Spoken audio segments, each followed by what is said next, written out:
വല്യ ഇപ്പൊ എന്താ വീഡിയോ ഒന്നും എടുക്കാത്ത? വീഡിയോ എടുക്കാണെങ്കിൽ ഇപ്പൊ സമയം കിട്ടാറില്ല. ഒറ്റക്ക് എടുക്കണം. നിങ്ങളൊക്കെ എക്സാം അല്ലേ?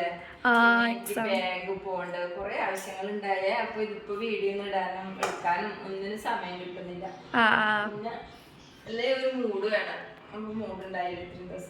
ഇന്നിപ്പോ ഞാനേ സ്പെഷ്യലായിട്ട് ഇതാ നമ്മളെ മുരിങ്ങയിലുണ്ടായ മുരിങ്ങക്കായ, മാങ്ങ, പിന്നെ ചക്കക്കുരു, പരിപ്പ് ഇതൊക്കെ കൂടി കൂട്ടാനുണ്ടാക്കാൻ വേണ്ടിയുള്ള പരിപാടിയാണ് കേട്ടാ. ഇത് നമ്മളാ മുരിങ്ങമ്മിലുണ്ടായ മുരിങ്ങക്കായാണേ. പക്ഷെ ഇതിന് ഭയങ്കര നാര്. ഇതാണെങ്കിൽ മൂത്താപ്പിനെ തീരെയും പറ്റൂല. ആയിട്ടൊന്നുമില്ല. ഈ ഒറ്റയൊന്ന് ആദ്യം ആയതാ. അപ്പൊ ഞാനേ 5-6 ചക്കക്കുരു നമുക്കായിട്ടൊന്നുമില്ല, അമ്മ തന്നതാ അത്. അപ്പൊ അതിട്ടിട്ട് കറി ഉണ്ടാക്കാൻ വിചാരിച്ചിട്ട് ഞാനത് ഒന്ന് പൊട്ടിച്ചത്.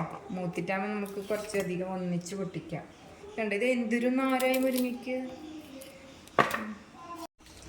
മുരിങ്ങക്കായ ഇങ്ങനെ നീളത്തിലരിഞ്ഞ് വെള്ളത്തിലേക്ക് ഇട്ട് കഴുകി ചട്ടിയിലേക്ക് ഇട്ട് കൊടുക്കാം കേട്ടോ. പരിപ്പും ചക്കക്കുരു ഞാൻ കുക്കറിൽ വേവിച്ച് വെച്ചിട്ടുണ്ട്. 2 വിസിലടിച്ച് കഴിഞ്ഞാൽ വേവും. അപ്പോൾ അത് ഞാൻ ആദ്യം അവിടെ വേവിച്ച് വെച്ചാൽ മുരിങ്ങക്കായ ഒന്ന് വേവുമ്പോൾ അതും കൂടിയൊക്കെ ചേർത്ത് കൊടുക്കാം.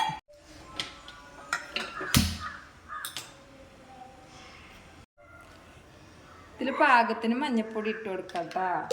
മണിയാ, നിനക്ക് കൂട്ടാൻ വെക്കാനൊക്കെ പഠിക്കണ്ടേ? പഠിക്കണം. ഇതൊക്കെ കണ്ടിട്ട് പഠിച്ചോളാം കേട്ടോ. അപ്പൊ ഞാൻ ഒരു സ്പൂണ് മുളക് പൊടിയും കൂടി ഇട്ട് കൊടുക്കണ്ടേ. പിന്നെ കുറച്ച് ഉപ്പിട്ട് കൊടുക്കാം. കറിയൊക്കെ ആകുമ്പോൾ നോക്കിയിട്ട് പിന്നെ ഇട്ട് കൊടുക്കാം കേട്ടോ. ഇതിനെ ഒന്ന് അടച്ച് വെച്ച് വേവിച്ചെടുക്കാം. എന്നിട്ടാകുമ്പോൾ നമ്മുടെ ചക്കക്കുരും പരിപ്പൊക്കെ കൂടി ചേർക്കാം. നമ്മുടെ മുരിങ്ങക്കായൊക്കെ ഏകദേശം വെന്തിട്ട മണിയാ. മുരിങ്ങക്കായ ഒരുപാട് വെന്തോടയാൻ പാടില്ല. അപ്പൊ പിന്നെ കടിക്കാനുണ്ടാവില്ല, ആകെ കൂടി കലങ്ങിപ്പോവും. നമ്മൾ ചക്കക്കുരു പരിപ്പും വേവിച്ചത് ഇതിലേക്ക് ഒഴിച്ചു കൊടുക്കേ. പരിപ്പ് ഇത്തിരി വേവുള്ളതായിരുന്നു കേട്ടോ. അപ്പോൾ ഞാൻ അതാണ് കുക്കറിൽ വേവിച്ചത്. അടുപ്പത്തേക്കാൻ നിന്നാൽ കുറച്ച് അധികം സമയം വേണം. പിന്നെ നമ്മൾ അടുപ്പത്ത് കൊണ്ടുവച്ചാൽ പിന്നെ വീഡിയോ എടുക്കുമ്പോൾ വെളിച്ചം കിട്ടില്ല. അത് കാരണം ഗ്യാസും വിളിച്ച്. അപ്പം ഇതൊക്കെ കൂടിയിട്ടൊന്ന് തിളക്കട്ടെ.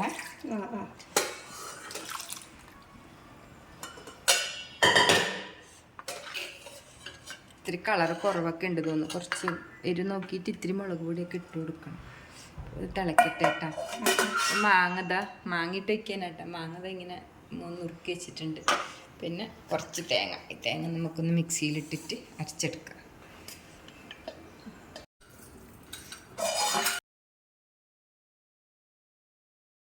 ഒക്കെ ഇട്ട് തിളച്ചിട്ടുണ്ട് കേട്ടോ. അതിന് നമുക്കിതിലേക്ക് മാങ്ങയും കൂടി ഇട്ട് കൊടുക്കാം. കഷ്ണമൊക്കെ നന്നായിട്ട് വെന്തതാണ്. മാങ്ങ പെട്ടെന്ന് വേവും. മാങ്ങയും കൂടി ഇട്ടിട്ട് അരച്ച് വെച്ചെടുക്കാം. തേങ്ങ നമുക്ക് അരച്ചെടുക്കാം കേട്ടോ.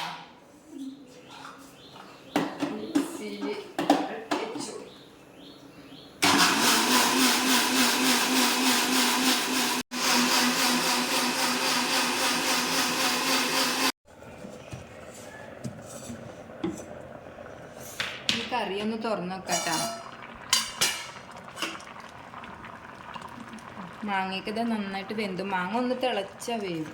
അപ്പോൾ അത് വെന്ത് കലങ്ങണ്ട. ഇനി നമുക്ക് അരച്ച് വെച്ച തേങ്ങയും കൂടി ഒന്ന് ചേർത്ത് കൊടുക്കാം. നല്ല രുചിയുള്ളൊരു നാടൻ കറി കേട്ടോ. ഈ കാലത്തൊക്കെ ഉണ്ടാക്കാൻ പറ്റിയ ചക്കക്കുരു, മുരിങ്ങക്കായ, മാങ്ങ. പാകത്തിന് വെള്ളം കൂടി ആക്കി കൊടുക്കുക. മിക്സീൻ്റെ ജാറിലേക്ക് കുറച്ച് വെള്ളം ഒഴിച്ചിട്ട് തേങ്ങയൊക്കെ കൂടി ഒന്ന് കുലുക്കിയെടുക്കുക. ഇങ്ങനെ അതിൻ്റെ അരവൊന്നും പോവാതെ. നമ്മളൊക്കെ നാടൻ രീതിയൊക്കെ അങ്ങനെ.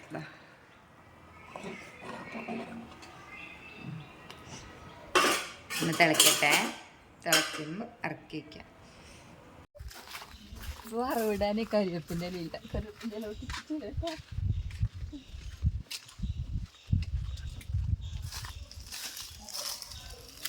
വേനൽക്കാലമായിരുന്നു. വെള്ളമൊക്കെ ഒഴിക്കാറുണ്ട്.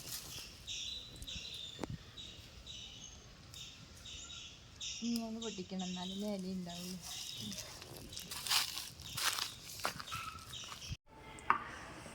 ഇതിപ്പോൾ തേങ്ങയൊക്കെ ഇട്ടിട്ട് കറിയൊക്കെ നന്നായിട്ട് തിളച്ചാണ്ട് കേട്ടോ. ഇനി ഇതിലേക്ക് 2 കറിവേപ്പിൻ്റെ ഇലയും തണ്ടോടൊക്കെ ഇട്ട് കൊടുത്ത് ഇറക്കി വെച്ച് ഒന്ന് വറവിട്ട് കൊടുക്കാന്നേ. നല്ല ചൂടുണ്ടല്ലോ.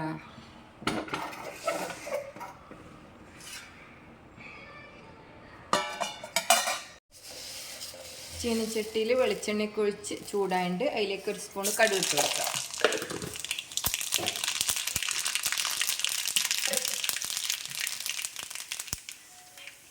ഒരു 2-3 വറ്റൽമുളക്,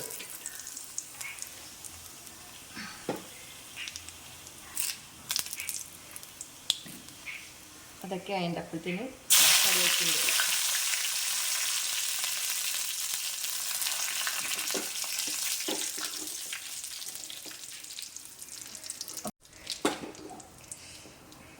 ഒക്കെ കൂടി നമുക്ക് കറിയിലേക്ക് ഒഴിച്ചു കൊടുക്കാം മണിയാ.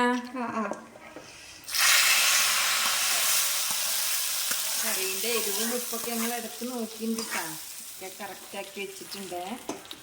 അപ്പോൾ ഇതാ നല്ല നാടൻ കറി, ചക്കക്കുരു, പരിപ്പ്, മാങ്ങ, മുരിങ്ങക്കായ ഒക്കെയുള്ള നല്ല കറിയായിട്ട് ഇവിടെ റെഡിയായത്. അപ്പോൾ വീഡിയോ ഇഷ്ടമായ എല്ലാവരും ലൈക്ക്, സബ്സ്ക്രൈബും കമൻറ്റൊക്കെ തരണം കേട്ടോ. Thank you.